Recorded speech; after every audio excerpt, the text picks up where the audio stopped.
time, and then they kind of disappear, and we don't see them again. And then ankylosaurs, we will talk about in detail later, because this is the group that I'm basically the world expert on, and I really like them and think they're super interesting. But ankylosaurs are basically the ugliest dinosaurs. Instead of being nice and svelte and graceful like other dinosaurs, they're really round and flat and spiky, and they've got all these gross things on them. And some of them have weaponized tails, which I think is really cool. We'll talk about that. Weapon tails, yeah, which is really cool. Remember when we had it and you could put your fingers through the perspex to feel that tail? Yeah. They had it like a big, you could put your fingers through and actually feel it. That's cool. Yeah. That's really cool. Yeah. Okay, so that's basically a tour through the ornithischians, so that like sort of one side of the dinosaur family tree. Now we're sort of flipping over to the other side, into the saurischians. And this group has the sauropods, the long-necked dinosaurs.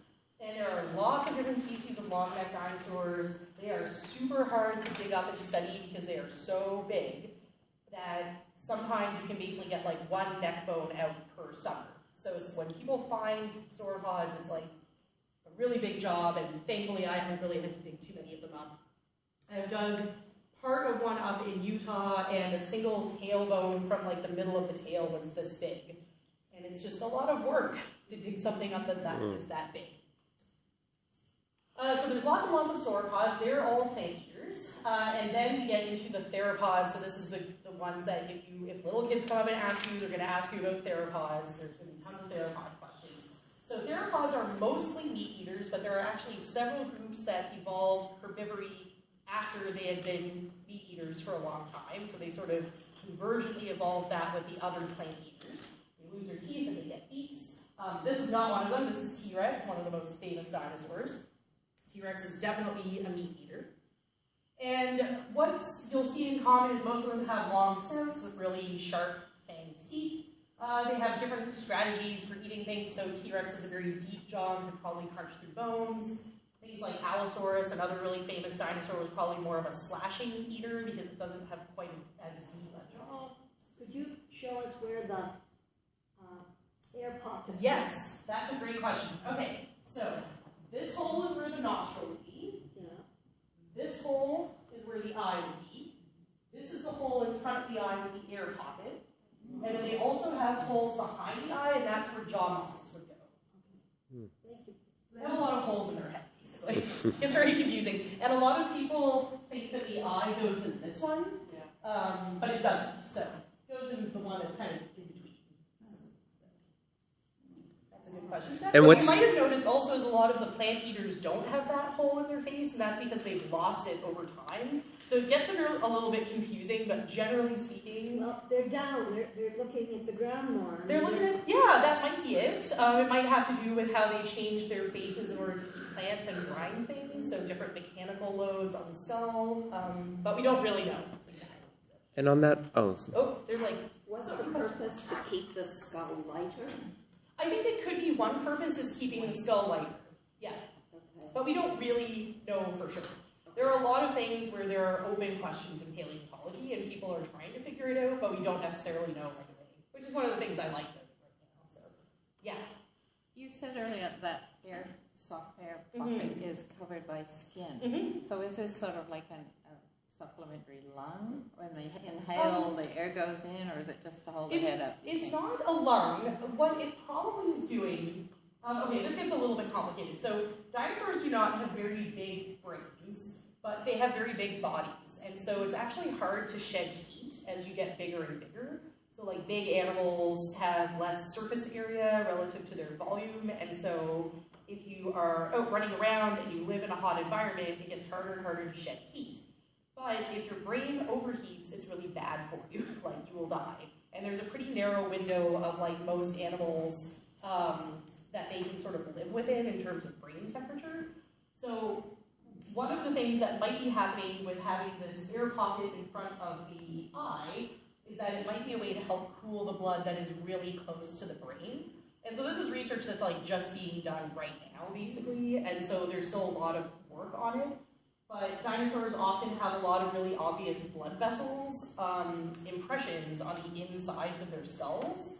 And and so we know that there was lots of like blood in there that was really close to the surface, and so that might be one way to help cool the blood around the brain, so that they don't overheat from just being so big. Where would the brain have been in that? The brain is going to sit kind of like behind, so there's this hole right here, and you can see there's kind of a wall of bone behind it instead of flat like over there. And so the brain is going to sit kind of in that little area back there. But just as a good example, so for the armored dinosaurs, the guys that I like to study, their head is about this big, and their brain fits in my hand. So they don't necessarily have like super big brains, but that's fine. They had as much as they needed. There are also some dinosaurs, some predatory dinosaurs that might have been more specialized to eat fish. So Spinosaurus is a super famous one. If you have any little kids come up and ask you things, they will probably ask you about who would win in a fight, T-Rex or Spinosaurus, because that happened in the Jurassic Park movie a few years ago.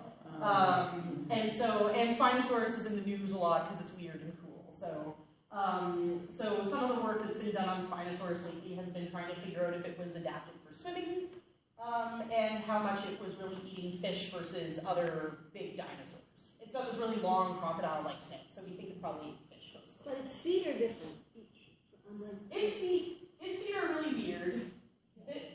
I'll talk about Spinosaurus later, because Spinosaurus is really weird and people argue about it a lot right now. Then there's a bunch of different species that might be sort of omnivorous, so they might eat plants and animals, or they might mostly eat plants. A good example is Ornithomimus and the Ornithomimids. That basically means they're the ostrich-mimic dinosaurs, so they look a lot like an ostrich if an ostrich had long arms instead of wings. So they've got long necks, small heads, and beaks instead of teeth. That's just another example. And then, of course, some of the most famous of the dinosaurs, like the theropod dinosaurs, are Velociraptor. So another really fun thing is that in Jurassic Park, Velociraptor is really big. It's like as big as me. In real life, Velociraptor is more about this high, so it's more sort of like coyote or wolf size if a wolf had a really long tail. But still a pretty scary dinosaur. They've got sharp teeth, they've got grasping hands, and they've got that killer claw on their toe. So they are pretty impressive dinosaurs, even if they're a little bit smaller than Jurassic Park made them out to be. And in the group of dinosaurs that includes Velociraptor, there are now many examples of species that preserve feathers. And so this is an animal that's kind of like Velociraptor. It's got these long claws. It's got that big killer claw on the toe. And you can see up at the top, there's these black smears coming off of the arm, and those are preserved feathers, which is really cool. So we've got lots of examples, especially of fossils from China, because the preservation conditions were right, where we now know that many, many, many theropod dinosaurs had feathers, which is really cool. In fact, it might even be that most theropod dinosaurs had feathers. So we might have to rethink how we've been drawing and illustrating them. And so, yes, wonderful. I wish I was here for that, because that would be great. And so you probably noticed then that birds are really just theropod dinosaurs. So they have all kinds of features that are shared in common. They have things like feathers, a wishbone, changes to the wrist that helps them fly.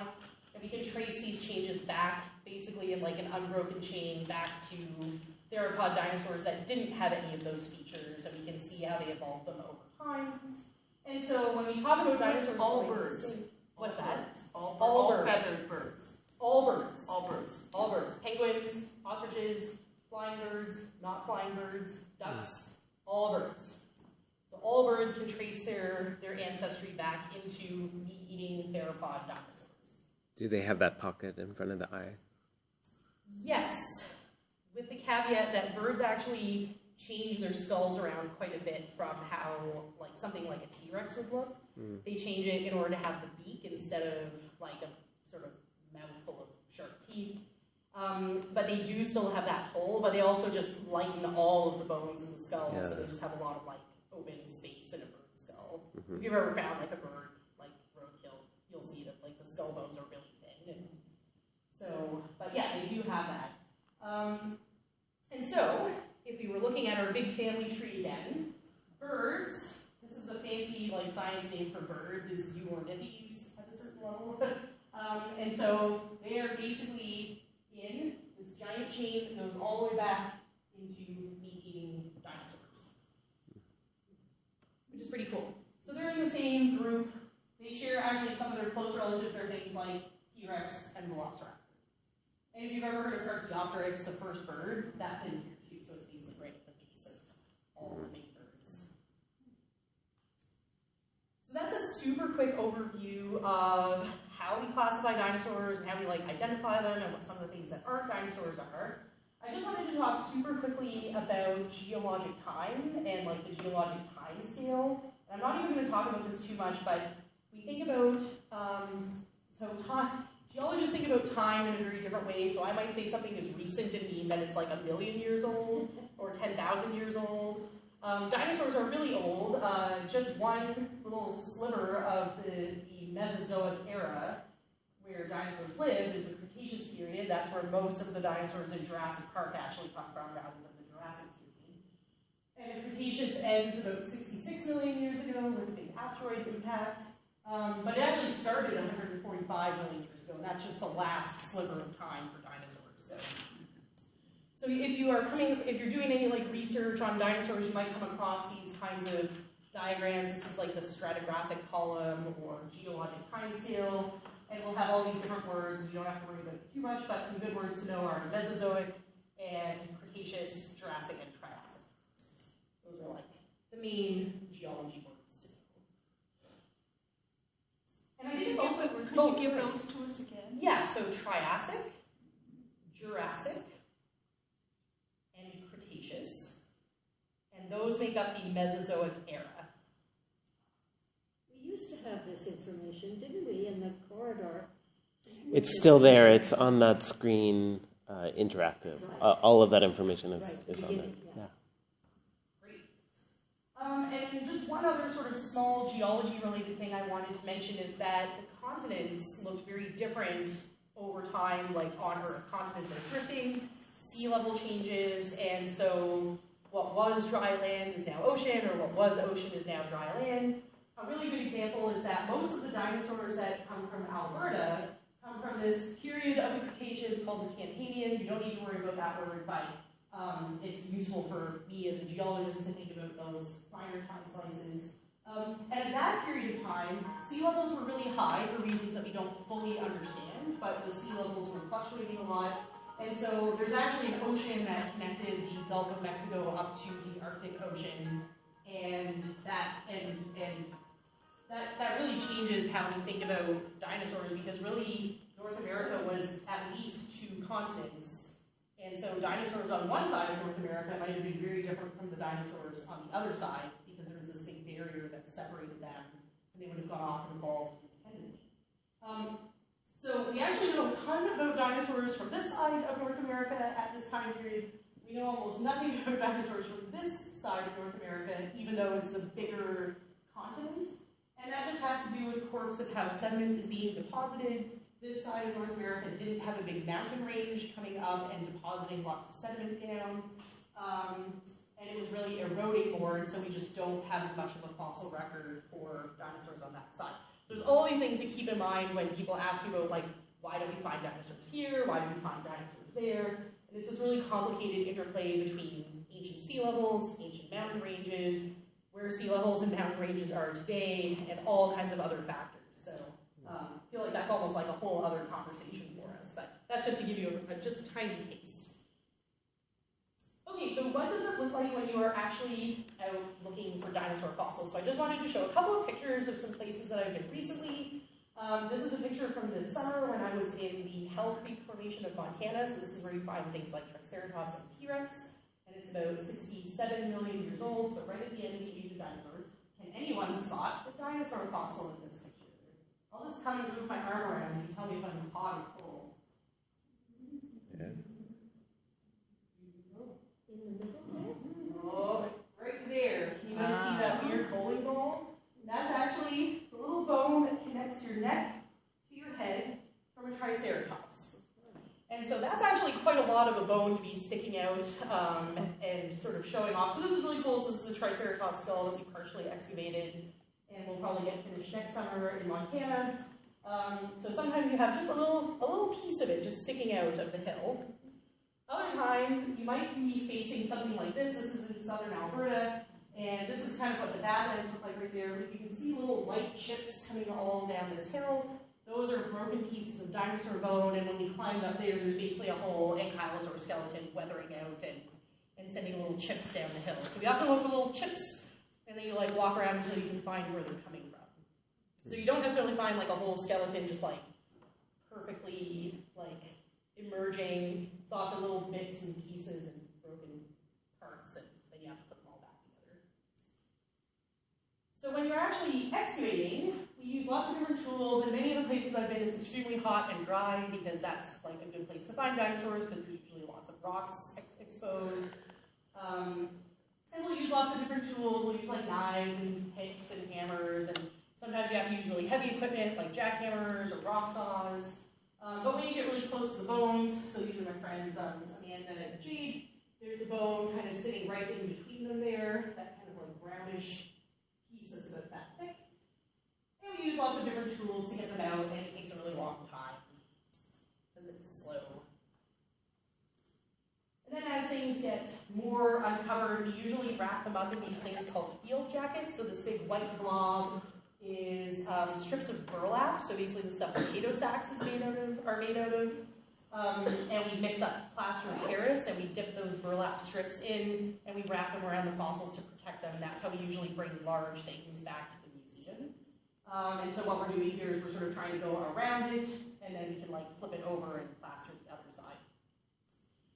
It also means that you have to sort of stay kind of in shape because that's really heavy. This ended up being about 700 pounds, and we had to get it up a hill without too much help.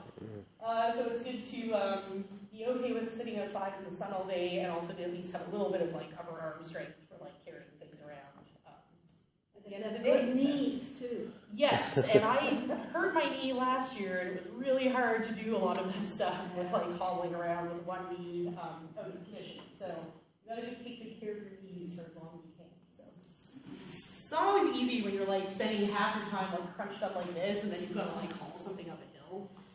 But it's fun.